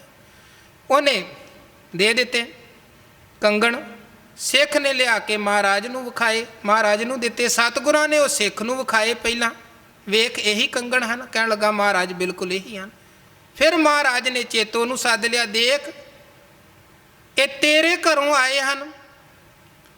ਹੁਣ ਚੇਤੋ ਸਤਿਗੁਰਾਂ ਦੇ ਸਾਹਮਣੇ ਬਿਲਕੁਲ ਝੂਠਾ ਪੈ ਗਿਆ। ਝੂਠਾ ਪੈ ਗਿਆ ਜਿਹੜਾ ਪਹਿਲਾਂ ਦਾਅਵੇ ਕਰ ਰਿਹਾ ਸੀ ਮਹਾਰਾਜ ਮੈਂ ਸੱਚਾ, ਸਿੱਖ ਝੂਠ ਬੋਲਦਾ ਹੈ, ਹੁਣ ਸਤਿਗੁਰਾਂ ਦੇ ਸਾਹਮਣੇ ਬੋਲਣ ਜੋਗਾ ਨਾ ਰਿਹਾ। ਕਹਿਣ ਦਾ ਭਾਵ ਕਿ ਲੋਭ ਜਦੋਂ ਬੰਦੇ ਦੀ ਸੁਰਤ ਤੇ ਹਾਵੀ ਹੁੰਦਾ ਹੈ, ਆਮ ਲੋਕਾਂ ਦੇ ਨਾਲ ਤੇ ਬੰਦਾ ਧੋਖਾ ਕਰਦਾ ਹੀ ਕਰਦਾ ਹੈ, ਗੁਰੂ ਦੀ ਵੀ ਪਰਵਾਹ ਕੋਈ ਨਹੀਂ ਕਰਦਾ। ਤੇ ਮਹਾਰਾਜ ਬਾਣੀ 'ਚ ਵੀ ਇਹ ਗੱਲ ਕਹਿ ਰਹੇ। ਮਹਾਰਾਜ ਕਹਿੰਦੇ ਨੱਚ ਮਿੱਤਰੰ, ਨਾ ਮਿੱਤਰ ਦੀ ਪਰਵਾਹ ਕਰਦਾ। ਅਕਸਰ ਆਪਾਂ ਸੁਣਦੇ ਵੀ ਹਾਂ, ਜਦੋਂ ਲੋਕ ਕਹਿੰਦੇ ਮੈਂ ਮਿੱਤਰ ਸਮਝ ਕੇ ਭਰੋਸਾ ਕੀਤਾ ਸੀ, ਉਹ ਤੇ ਲੁੱਟ ਕੇ ਸਾਰਾ ਕੁਝ ਹੀ ਲੈ ਗਿਆ। ਨਾ ਨੱਚ ਮਿੱਤਰੰਗ ਨੱਚ ਇਸ਼ਟੰਗ, ਇਸ਼ਟ ਦਾ ਭਾਵ ਹੈ ਗੁਰੂ ਮੁਰਸ਼ਦ। ਬੰਦੇ ਨੂੰ ਨਾ ਗੁਰੂ ਦੀ ਸ਼ਰਮ ਰਹਿੰਦੀ ਹੈ। ਨੱਚ ਬਾਂਧਵ, ਬਾਂਧਵ ਦਾ ਭਾਵ ਹੈ ਸੰਬੰਧੀ, ਨਾ ਕਿਸੇ ਰਿਸ਼ਤੇਦਾਰ ਸੰਬੰਧੀ ਦੀ ਲਾਜ ਰਹਿੰਦੀ। ਲੋਕ ਲੋਭ ਲਾਲਚ ਕਰਕੇ ਰਿਸ਼ਤੇਦਾਰਾਂ ਕੋਲੋਂ ਧਨ ਲੈ ਕੇ ਵੀ ਮੁੱਕਰ ਜਾਂਦੇ ਹਨ। ਨੱਚ ਮਾਤ ਪਿਤਾ ਤਵ ਲੱਜਿਆ, ਤੇ ਲੋਭੀ ਬੰਦਾ ਮਾਤਾ ਪਿਤਾ ਦਾ ਅਦਬ ਵੀ ਨਹੀਂ ਰੱਖਦਾ ਹੈ। ਉਹ ਤੇ ਆਪਣਿਆਂ ਦੇ ਨਾਲ ਵੀ ਧਨ ਕਰਕੇ ਜੁੜਦਾ ਹੈ, ਤੇ ਜਦੋਂ ਧਨ ਪ੍ਰਾਪਤ ਹੋ ਗਿਆ, ਕੋਈ ਮਾਤਾ ਪਿਤਾ ਦੀ ਜਾਇਦਾਦ ਪ੍ਰਾਪਤ ਹੋ ਗਈ, ਉਹਨਾਂ ਨੂੰ ਵੀ ਰੋਲਣ ਦੇ ਲਈ ਛੱਡ ਦਿੰਦਾ ਹੈ। ਮਹਾਰਾਜ ਕਹਿੰਦੇ ਕਿਸੇ ਦਾ ਇਹਦੇ ਮਨ 'ਚ ਅਦਬ ਨਹੀਂ ਰਹਿੰਦਾ। ਲੋਭੀ ਕਿਸੇ ਦੇ ਨਾਲ ਵੀ ਧੋਖਾ ਕਰ ਸਕਦਾ। ਅਕਰਨੰ ਕਰੋਤ ਅਖਾਦਿਆ ਖਾਦੰ, ਅਸਾਜਿਅੰ ਸਾਜ ਸਮਝਿਆ। ਅਕਰਨੰ ਕਰੋਤ, ਜੋ ਨਾ ਕਰਨ ਵਾਲੇ ਕੰਮ ਹਨ, ਲੋਭ 'ਚ ਫਸਿਆ ਬੰਦਾ ਉਹ ਵੀ ਕਰ ਦਿੰਦਾ ਹੈ। ਅਖਾਦਿਆ ਖਾਦਿਅੰ, ਨਾ ਖਾਣ ਵਾਲੀਆਂ ਚੀਜ਼ਾਂ ਵੀ ਲੋਭ 'ਚ ਫਸਿਆ ਹੋਇਆ ਬੰਦਾ ਖਾਂਦਾ ਹੈ। ਅਸਾਜਿਅੰ ਸਾਜ ਸਮਝਿਆ। ਫਿਰ ਮਹਾਰਾਜ ਸੱਚੇ ਪਾਤਸ਼ਾਹ ਜੀ ਕਹਿੰਦੇ ਉਹ ਕੰਮ ਜਿਹੜੀਆਂ ਗੱਲਾਂ ਸਮਾਜ ਨੂੰ ਕਬੂਲ ਨਹੀਂ, ਜਿਹੜੇ ਕੰਮ ਸਮਾਜ ਨੂੰ ਪ੍ਰਵਾਨ ਨਹੀਂ ਹੁੰਦੇ, ਲੋਭ 'ਚ ਫਸ ਕੇ ਬੰਦਾ ਐਸੇ ਕੰਮ ਵੀ ਕਰਦਾ ਹੈ ਜਿਹੜੇ ਸਮਾਜਿਕ ਤੌਰ 'ਤੇ ਕਬੂਲ ਤੇ ਪ੍ਰਵਾਨ ਨਹੀਂ ਹੁੰਦੇ। ਉਹ ਸਾਰਾ ਕੁਝ ਲੋਭ 'ਚ ਫਸਿਆ ਬੰਦਾ ਕਰਦਾ। ਤੇ ਫਿਰ ਅੱਗੇ ਮਹਾਰਾਜ ਅਖੀਰ 'ਚ ਕਹਿੰਦੇ ਹੁਣ ਇਸ ਲੋਭ ਤੋਂ ਬਚਿਆ ਕਿੱਦਾਂ ਜਾ ਸਕਦਾ ਹੈ। ਤਰਾ ਤਰਾ ਸ਼ਰਨ ਸੁਆਮੀ, ਵਿਗਿਆਪਤ ਨਾਨਕ ਹਰ ਨਰ ਹਰੈ। ਤਰਾ ਤਰਾ ਸ਼ਰਨ ਸੁਆਮੀ, ਵਿਗਿਆਪਤ ਨਾਨਕ ਹਰ ਨਰ ਹਰੈ। ਜਦੋਂ ਤਰਾ ਤਰਾ ਕਰਦਿਆਂ, ਬਚਾਓ ਬਚਾਓ ਕਰਦਿਆਂ ਗੁਰੂ ਕੋਲ ਆਵਾਂਗੇ, ਮਾਲਕ ਜੀ ਰਹਿਮਤ ਕਰਕੇ ਇਸ ਲੋਭ ਤੋਂ ਤੁਸੀਂ ਬਚਾ ਲਵੋ, ਲੋਭ ਤੋਂ ਤੁਸੀਂ ਰੱਖ ਲਵੋ, ਤੇ ਫਿਰ ਗੁਰੂ ਦੀ ਰਹਿਮਤ ਬਖਸ਼ਿਸ਼ ਵਰਤੇਗੀ, ਤੇ ਗੁਰੂ ਕਿਰਪਾ ਕਰਕੇ ਇਸ ਲੋਭ ਤੋਂ, ਲੋਭ ਦੇ ਪ੍ਰਭਾਵ ਤੋਂ ਸਾਨੂੰ ਬਚਾਉਣਗੇ। ਸ਼ਬਦ ਇਹ ਹੈ ਵਿਗਿਆਪਿਤ। ਬੱਬੇ ਦੇ ਸਿਹਾਰੀ ਲੱਗੀ ਹੈ, ਗੱਗੇ ਦੇ ਸਿਹਾਰੀ ਲਗਾ ਕੇ ਐੜਾ ਫਿਰ ਕੰਨਾ ਲੱਗਿਆ ਹੈ ਵਿਗਿਆ। ਪੱਪੇ ਦੇ ਫੇਰ ਸਿਹਾਰੀ ਲੱਗੀ ਹੈ ਤੇ ਪੈਰ 'ਚ ਹੈ ਤੱਤਾ। ਇਹ ਸ਼ਬਦ ਦਾ ਉਚਾਰਨ ਕਰਨਾ ਹੈ ਵਿਗਿਆਪਿਤ, ਵਿਗਿਆਪਤ। ਮਹਾਰਾਜ ਸੱਚੇ ਪਾਤਸ਼ਾਹ ਕਹਿੰਦੇ ਬੰਦੇ ਜਦੋਂ ਜੀਵ ਤਰਾ ਤਰਾ ਕਰਦਿਆਂ ਗੁਰੂ ਦੀ ਸ਼ਰਨ ਦੇ ਵਿੱਚ, ਮਾਲਕ ਦੀ ਸ਼ਰਨ ਦੇ ਵਿੱਚ ਆਵੇਗਾ, ਵਿਗਿਆਪਤ ਦਾ ਭਾਵ ਬੇਨਤੀ ਕਰੇਗਾ, ਤੇ ਫਿਰ ਮਾਲਕ ਆਪ ਰਹਿਮਤ ਕਰਕੇ ਬਚਾਉਂਦੇ ਨੇ, ਬਾਂਹ ਫੜਦੇ ਨੇ। ਜਦੋਂ ਗੁਰੂ ਕੋਲ ਆ ਕੇ ਤਰਲਾ ਕਰਾਂਗੇ, ਸੰਸਾਰ ਸਮੁੰਦੇ ਤਾਰ ਗੋਬਿੰਦੇ, ਤਾਰ ਲੈ ਬਾਪ ਬੀਟਲਾ। ਇਹ ਮਾਲਕ ਜੀ ਕਿਰਪਾ ਕਰਕੇ ਲੋਭ ਦੀਆਂ ਜਿਹੜੀਆਂ ਲਹਿਰਾਂ ਨੇ ਇਹਨਾਂ ਤੋਂ ਤੁਸੀਂ ਸਾਨੂੰ ਬਚਾਵੋ। ਸੋ ਸਤਿਗੁਰੂ ਮਿਹਰ ਕਰਨ। ਇਹ ਜਿਹੜੇ ਕਾਮ ਕ੍ਰੋਧ ਲੋਭ ਮੋਹ ਹੰਕਾਰ ਆਦਿਕ 5 ਚੋਰ ਸਾਡੀ ਕਾਇਆ ਦੇ ਅੰਦਰ, ਇਹਨਾਂ ਦਾ ਪ੍ਰਭਾਵ ਤੇ ਪ੍ਰਬਲ ਜ਼ੋਰ ਹੈ। ਇਹਨਾਂ ਨੂੰ ਵਸ ਦੇ ਵਿੱਚ ਗੁਰੂ ਦੀ ਕਿਰਪਾ ਸਦਕਾ ਹੀ ਕੀਤਾ ਜਾ ਸਕਦਾ। ਗੁਰੂ ਹੀ ਇਹਨਾਂ ਤੋਂ ਬਚਾ ਸਕਦੇ ਨੇ। ਗੁਰੂ ਰਹਿਮਤ ਕਰਕੇ ਬਚਾਉਣ। ਆਪਾਂ ਮਨ ਕਰਕੇ ਤਨ ਕਰਕੇ ਗੁਰੂ ਨੂੰ ਸਮਰਪਿਤ ਹੋਈਏ। ਇੰਨੀਆਂ ਬੇਨਤੀਆਂ ਪ੍ਰਵਾਨ ਕਰਨੀਆਂ, ਭੁੱਲਾਂ ਚੁੱਕਾਂ ਦੀ ਖਿਮਾ ਕਰਨੀ, ਫਤਿਹ ਦੀ ਸਾਂਝ ਪਾਓ ਜੀ। ਵਾਹਿਗੁਰੂ ਜੀ ਕਾ ਖਾਲਸਾ, ਵਾਹਿਗੁਰੂ ਜੀ ਕੀ ਫਤਿਹ। ਰਾਮਕਲੀ ਮਹੱਲਾ ਤੀਜਾ। ਆਨੰਦ ਏਕ ਓੰਕਾਰ ਸਤਿਗੁਰ ਪ੍ਰਸਾਦ। ਆਨੰਦ ਪਿਆ ਮੇਰੀ ਮਾਏ, ਸਤਿਗੁਰੂ ਮੈਂ ਪਾਇਆ, ਸਤਿਗੁਰ ਤਾਂ ਪਾਇਆ, ਸਹਿਜ ਸੇਤੀ ਮਨ ਵਜੀਆਂ ਵਾਧਾਈਆਂ। ਰਾਗ ਰਤਨ ਪਰਵਾਰ ਭਰੀਆਂ, ਸ਼ਬਦ ਗਾਵਣੇ ਆਈਆਂ, ਸ਼ਬਦੋ ਤਾਂ ਗਾਓ ਹਰੀ ਕੇਰਾ ਮੰਜਨੀ ਵਸਾਇਆ। ਕਹੇ ਨਾਨਕ ਆਨੰਦ ਹੋਆ, ਸਤਿਗੁਰੂ ਮੈਂ ਪਾਇਆ। ਏ ਮਨ ਮੇਰੇ ਤੂੰ ਸਦਾ ਰੋ ਹਰ ਨਾਲੇ ਹਰ ਨਾਲ ਰਹੋ ਤੂੰ ਮਨ ਮੇਰੇ ਦੁਖ ਸਭ ਵਿਸਾਰ ਨਾਂਗੀਕਾਰ ਉਹ ਕਰੇ ਤੇਰਾ ਕਾਰਜ ਸਭ ਸਵਾਰਨ ਸਭਨਾ ਗੱਲਾਂ ਸਮਰਸ ਸੁਆਮੀ ਸੋ ਕਿਉ ਮਨੋ ਵਿਸਾਰ